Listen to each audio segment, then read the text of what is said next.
Hey, I had to wait for that. I had to wait. All right. Renovictions, the province taking aim with a plan. They're going to hire more people and put more stipulations, make it a little harder, ask some more questions on landlords who kick people out under the legality of renovating and also sometimes giving it to a family member. We hear stories from those who don't believe it, who have absolute difficulty finding another place. It's hard to find a place even if you haven't been and you just happen to be looking for a different kind of a place. So this move forward clearly is an effort to try to stop some of these. Are they illegal?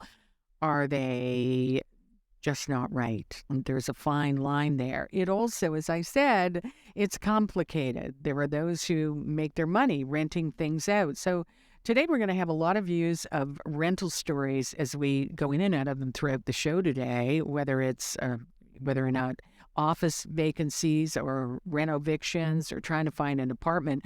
And we're going to start off getting some reaction to the Ford government's tackling of renovictions with a look at those who provide housing here in Canada.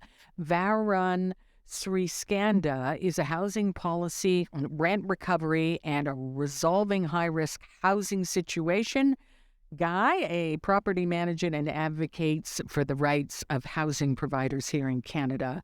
Varun, good afternoon. Thank you for joining us here. Good afternoon, Arlene. Thank you for having me. When you heard this announcement from the Ford government, what were you thinking? How does it affect what you do? Well, the first thing that I heard is that the Ford government is finally going to increase the number of adjudicators and immediately start hiring more, which I have seen them doing by advertising it on their website. That's fantastic. I think it's a step in the right direction. I have clients that are waiting 10 months just for their day in court, which is ridiculous. 10 months of no rent while you have to pay the mortgage and all the expenses. So definitely a step in the right direction, but there's still a lot more work to do. I don't believe this is going to be enough to tackle the backlog that has been built by the Ford government. When you say by the Ford government, what do you mean? Well, the Ford government was the one who stopped residential eviction during the pandemic. That created a backlog, and it created an environment where tenants were encouraged to not pay rent because there was zero consequences. You could not be evicted. As a result, you created the backlog that we now have. You took a system that was already falling apart because even pre-pandemic, landlords were still waiting close to 4 or 5, 6 months for a hearing date. And you made it even more, and now we're waiting up to a year. So if you're going to hire more adjudicators, what you're going to do is reduce the backlog back to what it was, that 4 to 6 months worth of wait. But that still is not enough. That doesn't even meet the Landlord and Tenant Board's own service standard, which they set, which is scheduling hearings within 30 days of the application being filed. There's a lot more work that needs to be done. All right, different aspects of it. Varun, you know that there's stories that we hear of those who are tossed out of their apartment. They've been there for a long time for renovictions. They suspect that the landlord just wants to charge more money. How much is that a part of this? I have heard anecdotal stories of a small number of landlords engaging in that behavior, and that's wrong. We do not encourage that at all. I sit as a member of the board of directors for the Small Ownership Landlords of Ontario, or SOLO, and that is something we do not encourage any of our members to do. That's illegal, and a renovation should be illegal. Any landlord that is intentionally kicking a tenant out just to re-rent it for more money, they shouldn't be in this business. That's not why we get into this business. We take great pride in providing housing to hardworking Ontario families. And unfortunately, the system does not have enough. We don't have enough rentals to house all these people. The government stopped building purpose-built rentals in the 50s and the 60s, and then they offloaded all the work onto small landlords who are forced to house people coming out of the system, who are on welfare, who should not be in market rate rentals. They need to be in supportive or social housing, but they're instead living in basement apartments and condominiums, and they're struggling to make ends meet with these sky-high rent prices. This is a great step, but the government needs to go back to building more housing the way the Liberal government did. All right, let me ask you too. It's focused on renovictions. You say that it's wrong if someone does this. But who does that? Why are you saying the majority of people who are asked to move are for legitimate renovations? What would that look like? Though the majority of the situations that I see where people are asked to move are for L1 applications, non-payment of rent, or an N12 situation where a landlord just wants their own house back. And that's what I'm really concerned about, is this is going to harm innocent landlords that just want their own property back. For example, I live upstairs and I rent my basement apartment out. But now I would like to kick out the basement tenant so I can, I just said, no, and I have to kick downstairs and the basement turned into a playroom. That's a situation one of my clients is in, and they can't do that because the basement tenant is alleging it's an unlawful eviction, it's in bad faith, and they're claiming that my client just wants to be rented for more money. But that's not true. He just wants to use it for his own family. So how are we going to differentiate between the bad landlords that are doing that just to re-rent for more money, or the good landlords that are just trying to get their own house back? And I don't think this law or any changes that the Ford government can make can really address that. That needs to be done at the Landlord and Tenant Board and how they analyze and assess each case.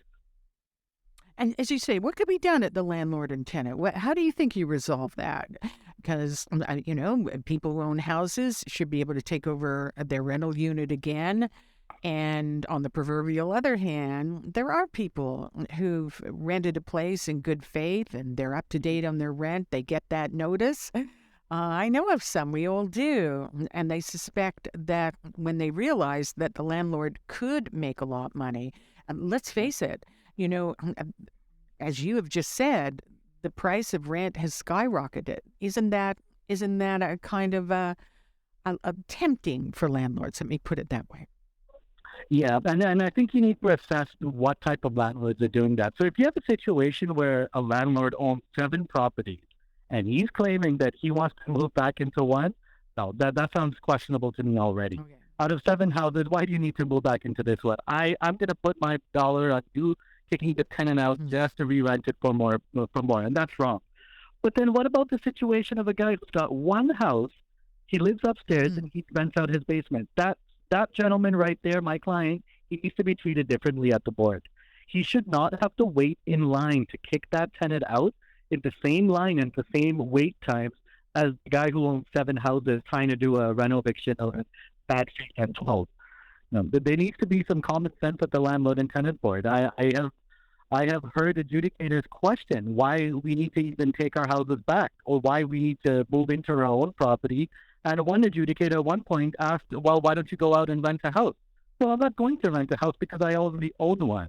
I want to move into that one. It's some common sense approach to the adjudicators and how they assess the hearings would be great. All right, final question. If they have more adjudicators, is that going to help the situation you just described? Oh, absolutely. Absolutely. More adjudicators is going to increase the number of hearings, right? And we're doing everything virtual now. So there's no limit to how many courtrooms we can have going. We can have 1,000 hearings going at the same time. It's all virtual. So we're no longer limited by infrastructure and available number of rooms and buildings. So if they keep hiring adjudicators, that's great. But we also need to do one more thing, and the current adjudicators need to finish up their work a lot quicker. I have a client who's waiting 60 days just for the written decision. What's the point of hiring more adjudicators if the current adjudicators aren't even doing their job? If it takes 2 months after the decision is made to just put it out in writing, that's way too much. That's way too much time. So it's great that we're hiring more adjudicators, but what are we doing in the back offices to get the support staff in there to help the adjudicators deliver fair and timely decisions? It's all about access to justice. And right now, justice for landlords and tenants are being denied. Because I have good tenant clients as well who are trying to get their day in court and they can't. All right. Varun Sriskanda, thank you for joining us. Other side of the story. Appreciate it. Arlene, thank you for having me. All right. Great to have you. See? Other side of the story there as we get a little bit more of an in-depth look at all the little areas of that. Later on, we're going to hear somebody's story of a renoviction and make our own decisions. We're going to take a break, and when we return, Matt Carty on the stories of the day. I'm Arlene Bynon, in for John Oakley. You're tuned to 640 Toronto.